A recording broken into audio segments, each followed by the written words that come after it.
So I think, as all of us know, this is a very special symposium as we're commemorating an article that so many of us credit as our very first introduction to critical race theory, Whiteness as Property, by our very own Cheryl Harris.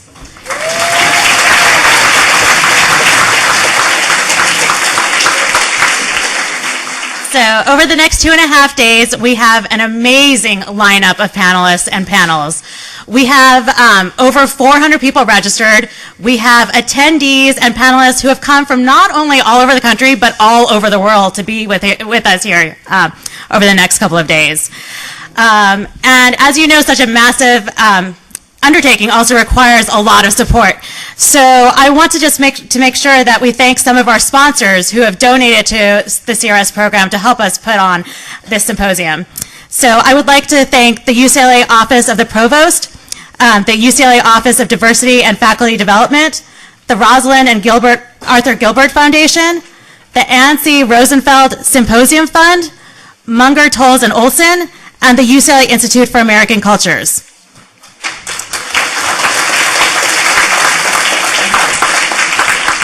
But most of all, I want to thank all of you for coming and for supporting the work that we do here today, and also for helping us celebrate the 20th anniversary of Whiteness as Property. So we hope that you find this symposium inspiring, enlightening, and engaging. And with that, I will turn this over to our Dean, Rachel Moran.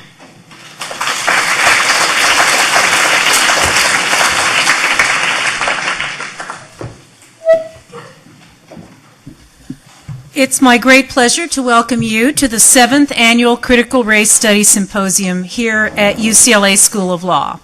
This year's symposium is proud to celebrate the, I have 20th anniversary, and you said 25th, but definitely a long time, of Cheryl Harris's groundbreaking article, Whiteness as Property.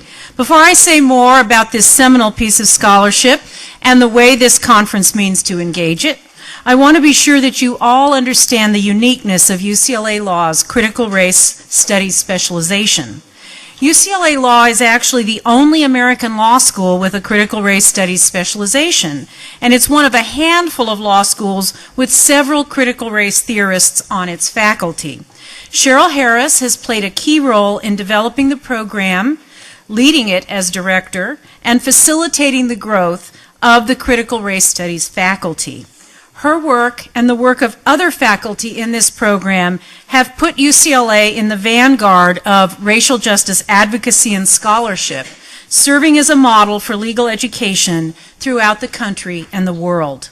In many ways, racial justice work is at its most effective when it bridges the gap between theory and practice to tackle structural inequality through community advocacy.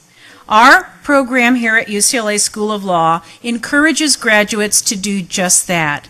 So if you were present at last year's symposium, you learned about the ways in which critical race studies graduates are employing the frameworks they learn in the program to overcome perceived limits of law while capitalizing on its transformative potential, from issues involving local governance to global phenomena like the Arab Spring. The scholarship of our critical race studies faculty has been critical to facilitating this kind of work.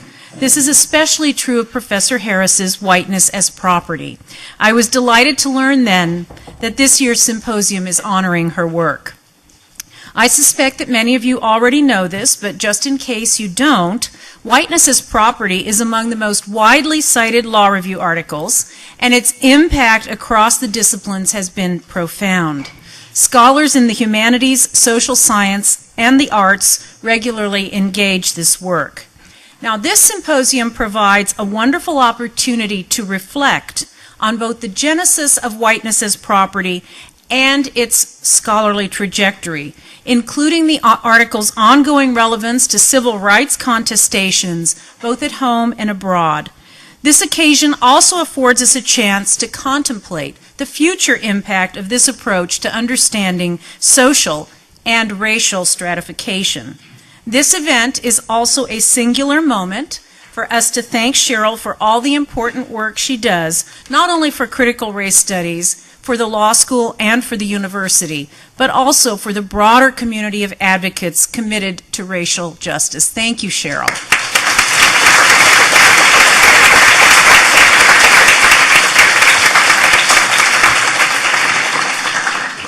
So as you engage with today's lively intellectual conversation, I hope that you will think about the novel contributions that you can make to understanding difference and making a better world. So now I'm going to turn it over to the panelists so that our intellectual feast can begin.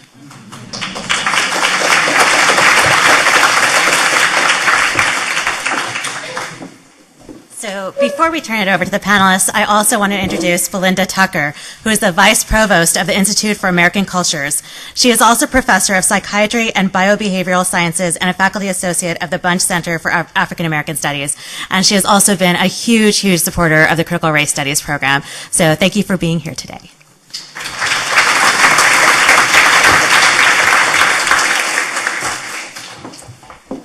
On behalf of the Institute of American Cultures, co-sponsors of these activities, as you've heard before, I am so delighted and honored to welcome you to what is truly a remarkable and extraordinary event.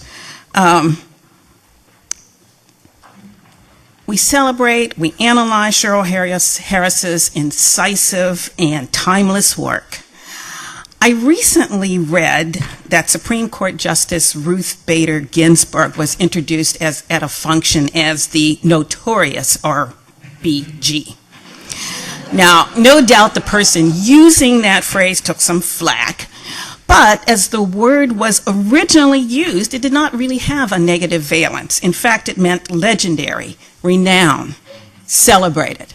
So I am co-opting the phrase for the purposes of good at this meeting, to wit, the brilliant and notorious WAP. Now, as a social psychologist, I rarely consult the legal literature. Nevertheless, I was aware of the notorious WAP quite early on. It created a whole new window of understanding for me. And I know you're going to hear repeatedly the term seminal used over the next few days. And typically a work's impact is felt and observed almost completely within a discipline or within an area of study. So I did just a cursory examination of the extent to which this amazing article was referenced by scholars in other disciplines. And I'm just expounding on Dee Moran's point. The results were astonishing. Just to name a few, these are areas of work where this work is cited extensively: gender and women's studies, indigenous studies, education, geography, rhetoric, math education, Christian ethics, history, cultural studies, anthropology, American Indian literature, literary history, English, African American and Black studies, curriculum studies, sociology, economics, social justice, ethnology, psychology, social problems. Just to name a few: Afro-Hispanic studies, Black music studies, critical inquiry, and the list goes on and on. This is seminality. So now you can consider yourselves thoroughly and completely welcomed. I know that we're all in for a treat. And for the UCLA faculty members who are here, I have just one small ad. I want you to vote yes on the diversity requirement this month.